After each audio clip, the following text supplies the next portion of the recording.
सरिता गुप्ता ने लिखा है, गुरुजी प्रणाम। मेरा क्वेश्चन ये है कि ईगो बहुत हर्ट होता है, उसी वजह से क्रोध आता है। आप कहते हैं कि ईगो ही इनलाइटेंड होता है, वो कैसे होगा, समझाने की कृपा करें।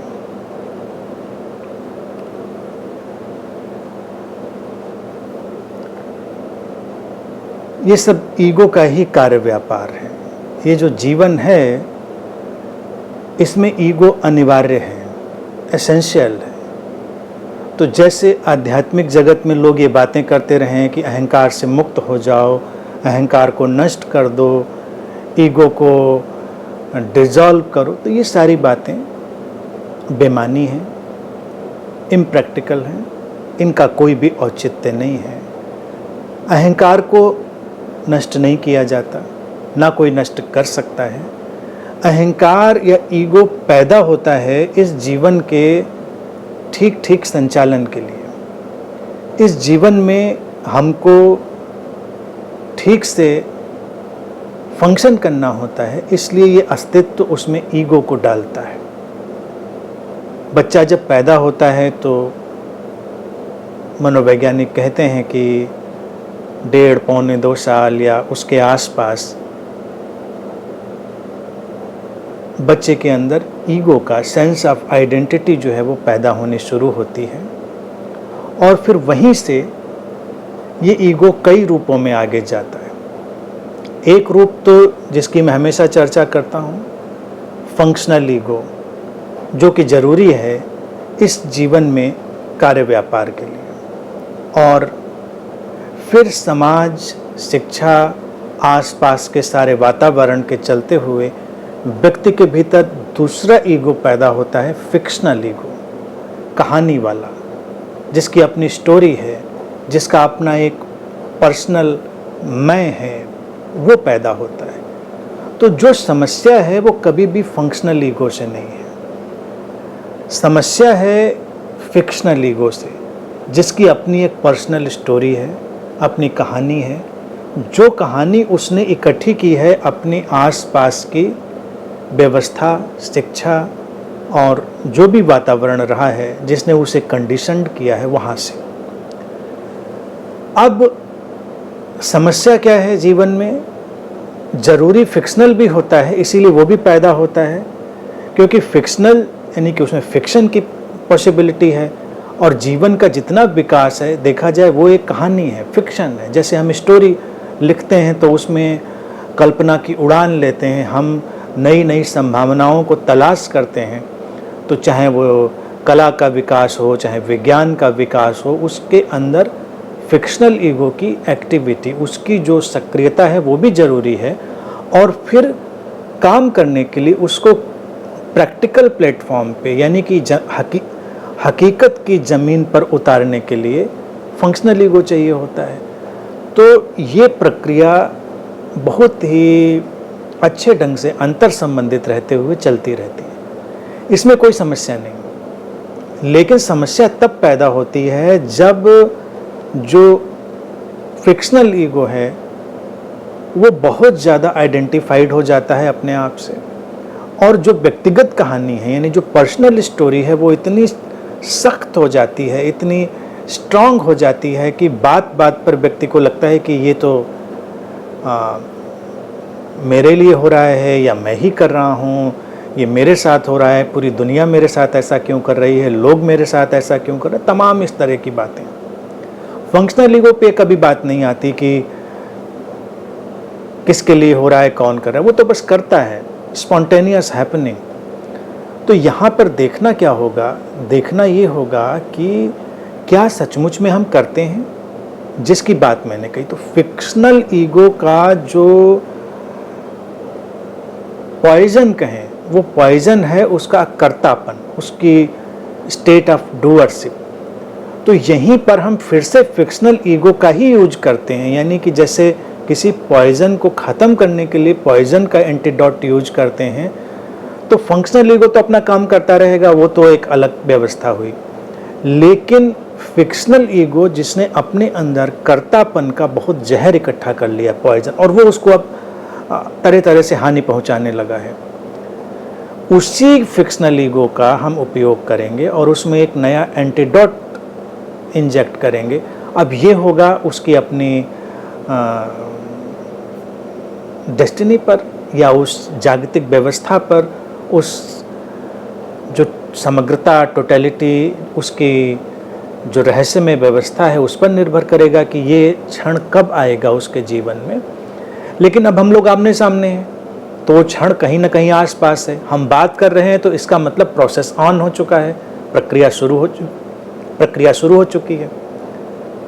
अगर अभी प्रक्रिया ना शुरू होती तो ना हम लोग आमने सामने होते, ना प्रश्न उठते, ना कोई संवाद होता। तो ये संवाद भी उस फिक्शनल ईगो के थ्रू हो रहा है, लेकिन अब वहाँ पर एक नई संभावना भी विकसित हो रही है जो एंटीडोट का काम करेगी, राइट।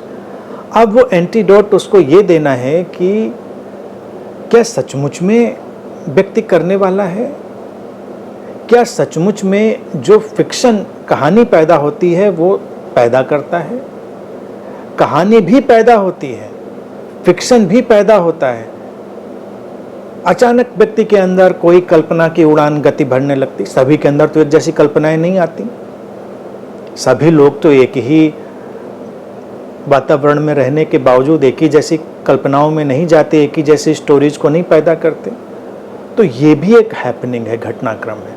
इसका ऑब्जर्वेशन जब बहुत ही अच्छे से होता चला जाता है तो उसी फिक्शनल ईगो को ये बात एक दिन पता चलती है कि सब हो रहा है, मैं तो नहीं कर रहा हूँ, I am not the doer, even my personal story is not my personal story. तो अचानक वो जो पॉइजन जो उसको परेशान कर रहा था, क्रोध के रूप में, ईर्ष्या के रूप में, घृणा के रूप में, अपराध बोध के रूप में, तमाम तरह के जो उसके साइड इफ़ेक्ट्स आ रहे थे वो फिर डिसअपियर होने लगते हैं, क्योंकि उनकी कोई ज़रूरत नहीं है, फिर वो आवश्यक नहीं रह जाते। जैसे ही समझ ये आई फिक्शनल ईगो को कि ओके फाइन, सब हो रहा है, मैं तो कुछ नहीं कर रहा हूँ, तो फिर क्रोध की बात क्या, किसी ने आके तुमको हर्ट किया तो हर्ट करने की सिचुएशन बनी होगी तो उसने वैसा कर दिया, तुमसे जो प्रतिक्रिया होनी थी हो गई, तुम उसमें उलझे नहीं, आगे चले गए। लेकिन तुम गांठ बांध के बैठ गए, नहीं इसने ऐसा नहीं करना चाहिए था, इसको वैसा करना चाहिए था, और हमको वैसा नहीं करना चाहिए था, हमको ऐसा करना चाहिए था। तो ये चाहिए नहीं चाहिए का जो द्वंद्व है ये बहुत उलझा देता है। सारे जो जीवन के उलझाव हैं फिर से चाहिए नहीं चाहिए, ऐसा होना चाहिए ऐसा नहीं होना चाहिए में उलझते हैं। तो उसी फिक्शनल ईगो को ये बात एक दिन क्लियरली समझ लेनी होती है कि सब हो रहा है, एवरीथिंग इज जस्ट हैपनिंग। अब जिसको इनलाइटनमेंट में कहता हूँ कि ईगो ही इनलाइटेंड होता है, तो ये दोनों पार्ट हमेशा रहते हैं, फंक्शनल और फिक्शनल। फिक्शनल यूटिलिटी है ये काम करने के लिए, जैसे कि अब हम लोग बात कर रहे हैं तो बात हम लोग किसके थ्रू कर रहे हैं, बात हम लोग कर रहे हैं फिक्शनल के थ्रू, क्योंकि यहाँ पर हम एज्यूम करते हैं कि स्थिति एक सिचुएशन और उस सिचुएशन में हम इंटरेक्ट करते हैं। उसको प्रैक्टिकल इम्प्लीकेशन में कौन ले जाता है, प्रायोगिक जो ज़मीन है उस पर फंक्शनल ईगो, यानी कि ये बोलना, ये शब्दों का इकट्ठा होना, ये वाक्यों का बनना, ये तुम तक पहुँचना, ये फंक्शनल ईगो का काम हो रहा है। जो उस पार सुन रहा है बिना किसी व्याख्या विश्लेषण के शांति, सहजता और सजगता से, वो फंक्शनल ईगो है। फिक्शनल ईगो वो है जो यहाँ पर आके बैठने की तैयारी जिसने करी, जिसने सोचा कि प्रश्न पूछेंगे, जिसने प्रश्न रखा, वो फिक्शनल ईगो है।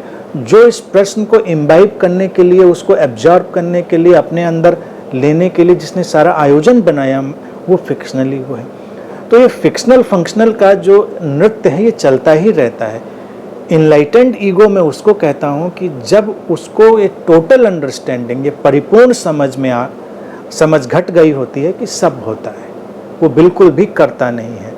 तो ये जो कहानी है ये भी चल रही होती है और कोई अटकाव नहीं। जैसे मान लीजिए किसी को गुरु का रोल अस्तित्व ने दिया है, जैसे मान लीजिए मैं इस पार बैठा हूँ, तो ये फिक्शनल ईगो का ही काम है कि उसने एक कहानी दी है गुरु की, और उस पार जो सीकर बैठा है, शिष्य बैठा है, उसको उस फिक्शनल ईगो ने कहानी दी है शिष्य की।